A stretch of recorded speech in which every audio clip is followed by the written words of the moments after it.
let's spark this place. Music and sports, it's all the same. Making a name for yourself to get in the game. You're going hard in the paint, you're doing your thing. Keeping the crowd entertained while growing your fame. From the streets to the league, overseas. Wherever your talent takes you for the trophies. When you come into the system, just by all in. Going hard to the goal and put the ball in. Man, ball. Yo, this is Trav with Trav's Mad Ballin's podcast. Our third episode.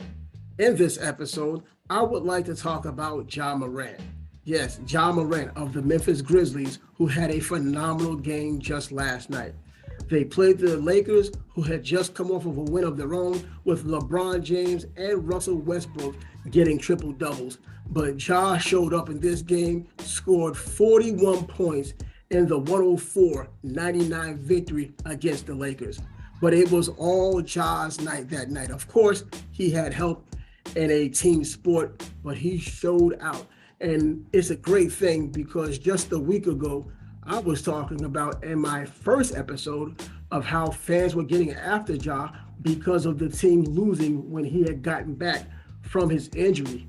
If you remember, the team was hot. They went 10-2 without him, and it led some fans to believe, and maybe even some fans from all over the league to believe that his team was better off without him.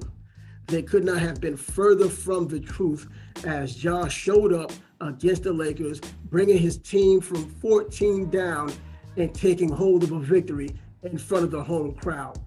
41 points, 10 rebounds, 2 steals, 2 block shots. He was all over the court, and he did it for his team. And if you wanted him to play 48 minutes, he would have done that as well. I mean, he's a young player, he's athletic, he's as close to AI as you're probably going to get in the league at this moment. I wouldn't necessarily say AI 2.0, but he stands on his own merit right now. And his team, in the midst of a 3-game winning streak, is looking like they're going to go into the new year with something to say about the NBA playoffs. Because as it stands right now, they're also a number 5 seed in the West. Yeah, we know all about the Golden State Warriors, and we know all about even the Phoenix Suns when they lost to the Warriors on Christmas Day. And this young team has its work cut out for them. But they're going to be exciting along the way. In addition, they're going to be bright in their future. They have young players. They're led by one of the elite field generals of young players in the league. I mean, you can look at the young players. Trae Young is one of those players. Luka Doncic is one of those players. But I think Ja Morant, out of that class in which he came from, as the second pick in the NBA draft, only behind Zion Williamson, which is to be determined once he gets his weight under control. He is the prize of that draft. Now, there were other players in that draft as well, but Ja is the one who's standing out. He's showing the consistency. And even before the injury, he was showing that he could be in the mix as an MVP of the NBA. Now that the injury has come, the injury has gone. He's also showing once again, after dropping 41 points on the Lakers, that he may be in the discussion. All he needs to worry about are further injuries and consistency in which he can continue to do it. And we've seen it already. I mean, this is one of the Rookie of the Year winners from his first year. So, I mean, yeah, right. Rookies are first-year players, of course. But anyway, let's not take away anything from this guy. You know, the old term or the new term, let's give him his flowers now. The guy isn't dead, but it didn't keep people from acting as if his career was over because he's had a couple of problems coming off of the injury or even during the injury. You know, I remember when he was talking about how fans were responding to him, his own fans in Memphis were suggesting that he take a seat and not come back because the team was doing better without him. I'm sure those same people are not saying that anymore. They're looking at him as the leader that he is and was drafted to be, as he's moving forward with his team as a number 5 seed right now, 3-game winning streak with their biggest win, I think, right now against the Lakers. I mean, The Lakers are a named team. Let's not forget that. This isn't a bunch of players in their prime. We're talking LeBron James in his 19th season. He still scored 37 points going into this game on a 5-game streak of 30-plus points. Now a 6-game streak of 30-plus points in a losing effort this time around. Let's not act Russell Westbrook is a spring chicken, or Dwight Howard or Carmelo Anthony. Those are older players who will be in the NBA Hall of Fame one day, but they aren't prime players right now.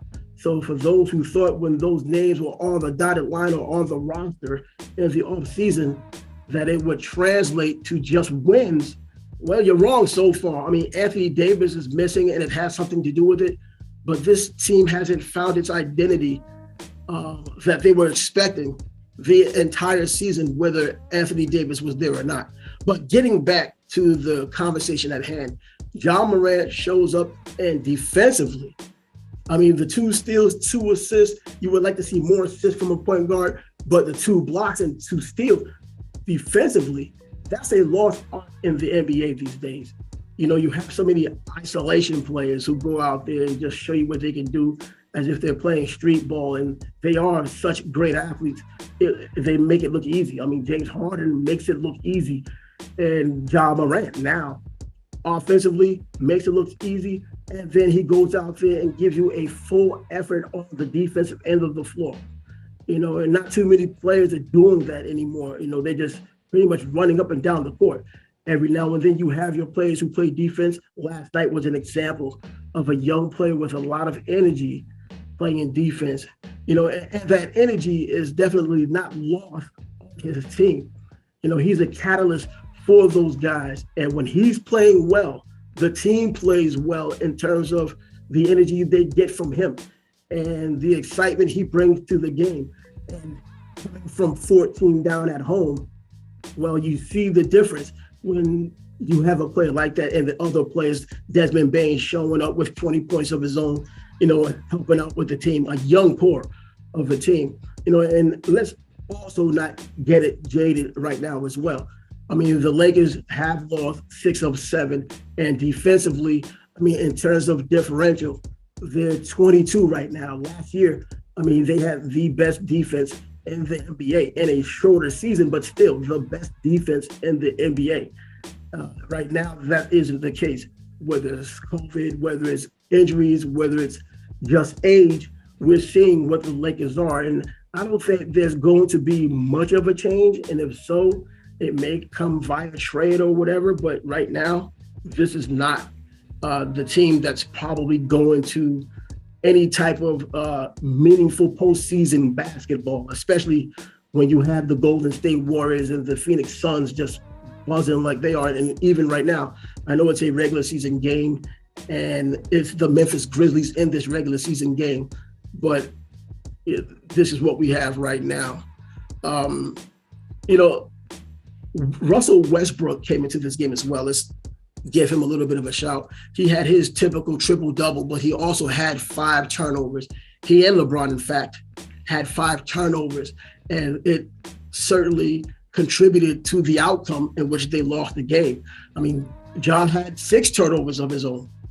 I mean, 6 turnovers isn't great, but this is a young player in the league, still getting better. And his overall game, though, percentage-wise, especially three-point-wise, when he was 6 of 7 from three-point range, 85.7% from three-point range in this game. In fact, to give you a little perspective on that stat, the Knicks played on Christmas Day against the Atlanta Hawks, an undermanned Atlanta Hawks team. The Knicks won as they should have done.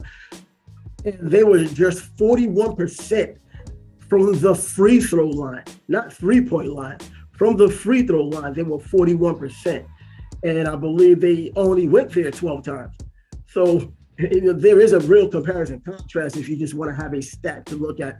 Ja Morant's three-point percentage looking better and being better than what even the Knicks had.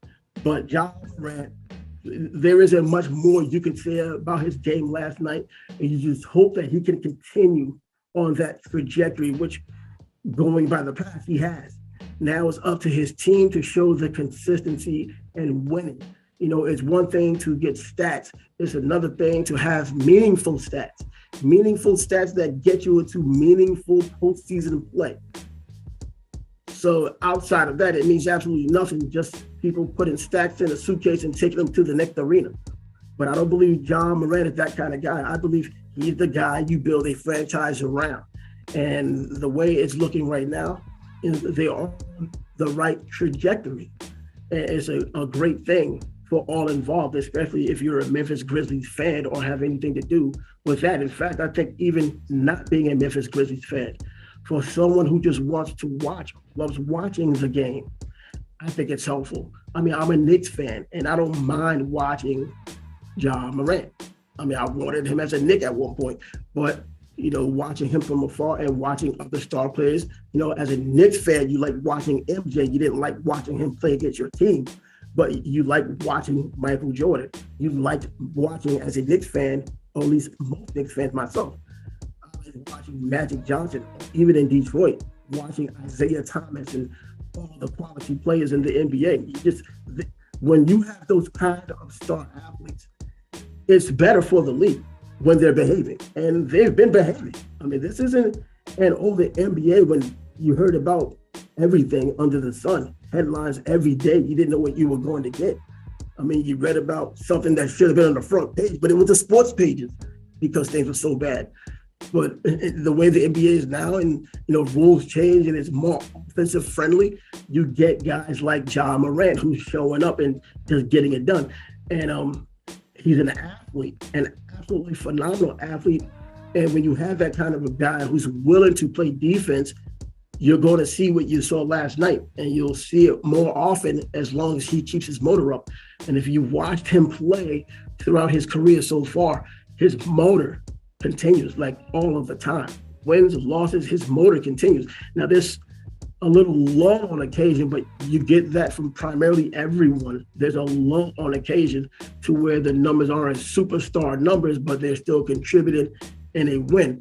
Sometimes you lose those games, but yeah, you don't always have to get gaudy scoring numbers. There are other things involved in the game that show how you're valuable to the game. Plus minus has its way of showing how valuable you are to a game. And with a team that was down by 14 and eventually wins by 5, Ja was +4 while he was on the floor. So that's very solid. And then to look at all of the overall numbers, that kind of accentuates what I'm saying in terms of his validity and his what they need him to be on that team, his effectiveness, his overall effectiveness. So tell me what you think. I know this is a short episode. I'm doing it solo. So I just came in here because it was such a great game. And I like watching Ja play. I like watching LaMelo play. I like seeing the guys who are going to continue this string of great play in the NBA and they're younger. Because for all intents and purposes, we already know LeBron James is on the way out. We already know that, it's going to be a matter of time before the older guys. Russell Westbrook is going to be gone. Carmelo Anthony is going to be gone. Dwight probably should be gone. The older guys are leaving, and we need the new guard, the Trae Youngs of the world. And young guys like that, of course. And Devin Booker. It just goes on. So the NBA is in great hands. As the legendary Kevin Garnett once said, the NBA is in great hands because he sees what he sees. But Ja Morant needs to be one of those superstar players that the world knows about. And it doesn't matter where you're from. He's in Memphis right now. And as long as he continues to play the way that he knows, it doesn't matter what city you're in, just like it did not matter for Giannis going to Memphis, going to Milwaukee and doing what he's done, winning a championship in Milwaukee when no one on the outside really looks at Milwaukee as a great town of basketball. He brought his legacy in Milwaukee. They're a championship city now until someone proves otherwise when meaningful basketball comes about and it's played. So don't attach the city completely to the player and think that it's, you can separate them. In fact, you can't act like the player can't do well because he's in Memphis, or the player can't do well because he's in Milwaukee. Look at New York. The Knicks haven't won anything for how long? I mean, being in New York is probably a huge thing. Not as big as it once was, because now Madison Avenue is on your laptop instead of going to the office in Madison, on Madison Avenue. So, I mean, and I'm a Knicks fan. I see this stuff already, whether it's the Knicks or even, the Brooklyn Nets. You don't have to be there to be a star. There are star players that are in large markets that are doing their thing and will have a legacy and probably go to the Hall of Fame one day.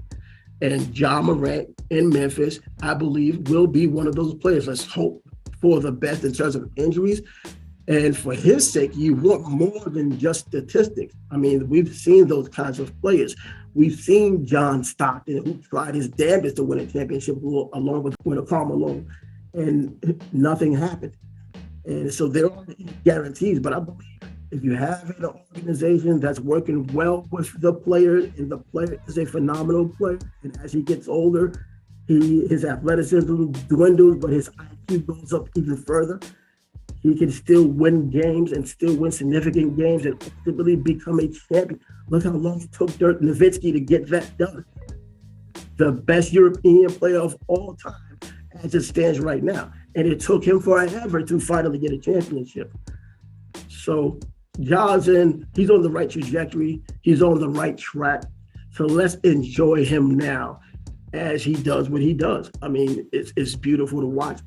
It's perpetual motion. It's poetic motion, everything. So I'm Trav. And by the way, if you like this kind of content, I know I do a little bit more in terms of time. But if you like this kind of content and you want to continue to get this content on time, make sure you subscribe. We're simulcast on YouTube, in addition to being on SoundCloud. You can also find us in Apple Store and Google, by the way, Google Play. So we're there now. So give us a thumbs up here on YouTube, subscribe, hit the alarm bell, so that way you'll be first in line to get all of the uploads as they come. This was a bit of an impromptu thing. That's why it's now instead of not days from when the last one was dropped. So you can get these things. And I guess it's a nice listen if I don't butcher it too badly. But nevertheless, hook a brother up and subscribe and leave some comments. Give us some ideas for shows, etc. We're going to have others on with us. I mean, it's not just going to be Scott and I. It's not always going to be just myself. We'll try to get the names, the bigger names, whether it's a player, whether it's a coach, whether it's an up-and-comer. This is basketball as a whole. It's an international sport. I'm here to bring it to you the way you're probably not going to get it in a one-stop shop. So until next time, Yo Trav is signing off on Yo Trav's Mad Ballin's third episode for the Young Broadcast. Until the next time, thanks for joining us.